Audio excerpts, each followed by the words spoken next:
Kita sekarang berkumpul ya ikhwan di tempat yang mulia, dalam hidangan Allah Ta'ala, di rumah Allah Subhanahu wa Ta'ala, yang tidaklah seorang itu diizinkan untuk masuk rumah seseorang melainkan kalau seandainya sudah diizinkan.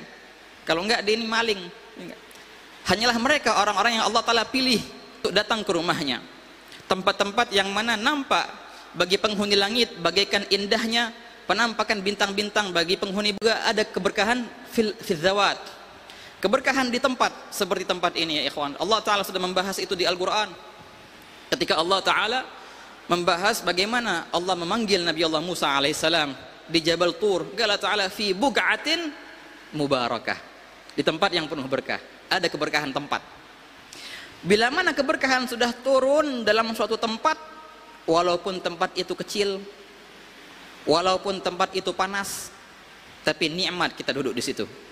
Seakan-akan luas tempat itu ya ikhwan. Kenapa? Apa gerangan? Karena ada keberkahan di tempat itu. Juga sebaliknya, bila mana Allah Ta'ala cabut keberkahan dari suatu tempat, walaupun dihias-hiaskan tempat itu dengan hiasan yang megah, luasnya luar biasa, tapi engkau masuk situ engkau akan merasakan kegundahan. Enggak ada keberkahan dalam tempat itu. Ini yang pertama ya ikhwan, keberkahan fil makan. Yang kedua, keberkahan fil zaman. Al barakah fil zaman, keberkahan dalam waktu. Bila mana Allah Ta'ala sudah menurunkan keberkahan di waktu, walaupun waktu itu sedikit akan tetapi kelihatannya panjang, kelihatan nikmat kita melalui di waktu itu, seakan-akan nggak mau kita keluar dari waktu itu. Keberkahan di waktu ya ikhwan. Dan ini juga Allah Ta'ala sudah membahasnya di Al-Quran. Inna anzalnahu fi lailatin mubarakah. Sungguh kami turunkan Al-Quran di malam yang penuh berkah. Malam yang penuh berkah berarti ada keberkahan di zaman. Wah kata ya ikhwan, waktu yang singkat bila mana Allah Ta'ala berkahi, maka akan menjadi waktu yang sangatlah panjang. Seringkali kita mendengar cerita daripada guru-guru kita ya ikhwan. Dahulu kala Al-Habib Ali bin Muhammad bin Hussein Al-Habsyi, waktu itu beliau kedatangan tamu, ialah guru beliau Al-Habib Abu Bakar bin Abdullah Al-Attas. Ketika itu Habib Abu Bakar bermalam di rumah seseorang masyaikh yang ada di kota Seun, dan seketika itu pula Habib Ali Al-Habsyi singgah juga di rumah seorang itu, mau bermalam dengan guru beliau. Dan kebiasaannya para ulama, kebiasaan para aulia, mereka kalau di sepertiga akhir malam mereka bangun malam, mereka qiyamul lail. Bangunlah gurunya ini Habib Abu Bakar bin Abdullah Al-Attas, dan bangun pula Habib Ali Habsyi untuk berkhidmat kepada beliau. Al-Habib Abu Bakar menyuruh Habib Ali untuk membuat kopi, membuat gahwa. Jadi subhanallah, memang adatnya aslaf kita, mereka itu kalau bangun malam sambil minum kopi ya ikhwan. Kalau kita baca di sejarah Al-Habib Abdullah Al-Haddad, begitulah beliau. Sebelum beliau beribadah bangun malam, beliau menyeduh kopi dahulu. Wah kata. Makanya dinamakan kopi itu syarabus salihin, minumannya orang-orang salihin, membantu mereka untuk qiyamul lail.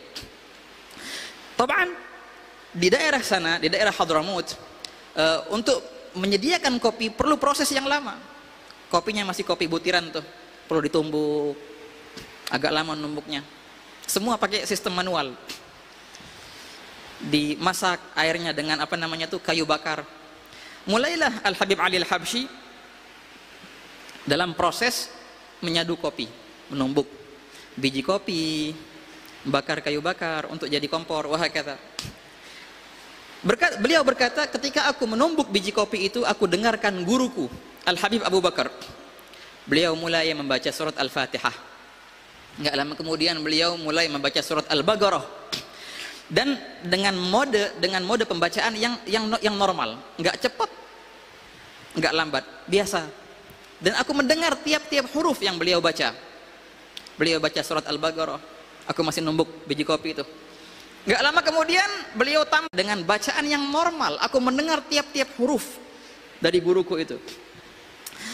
Lalu aku bertanya, ya Habib, ini suatu karamat yang luar biasa, bisa khatam Quran dalam setengah jam. Keramat ini.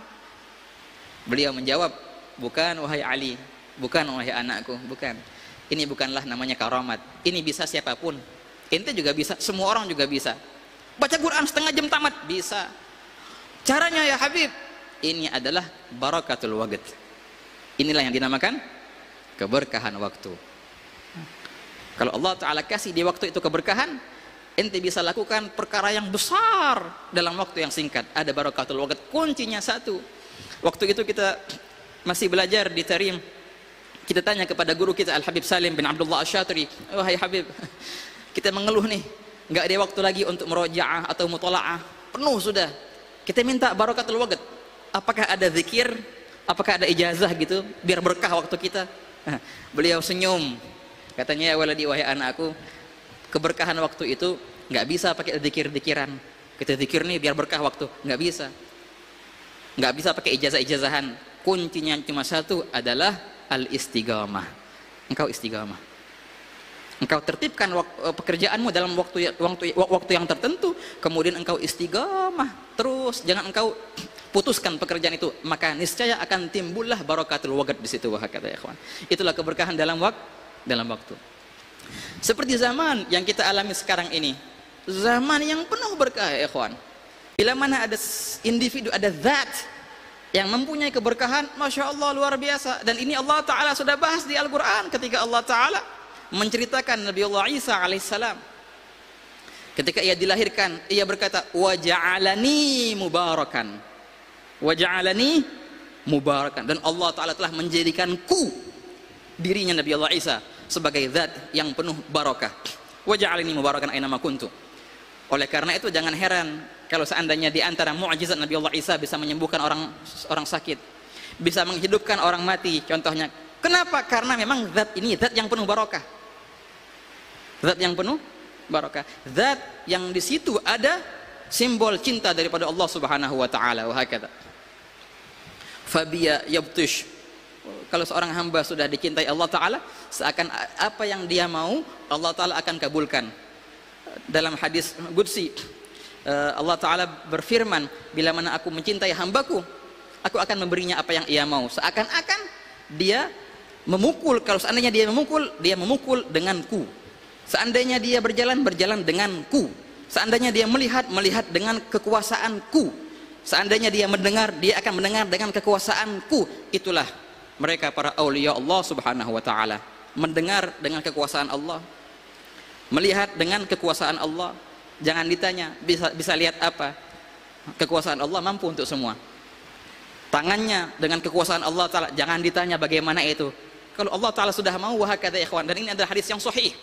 Wahakadha al-awliya, individu yang penuh barakah. Di acara yang masya Allah luar biasa. Di acara ini kita bersama tadi membaca Al-Quran, tahlil, membaca maulid Nabi SAW.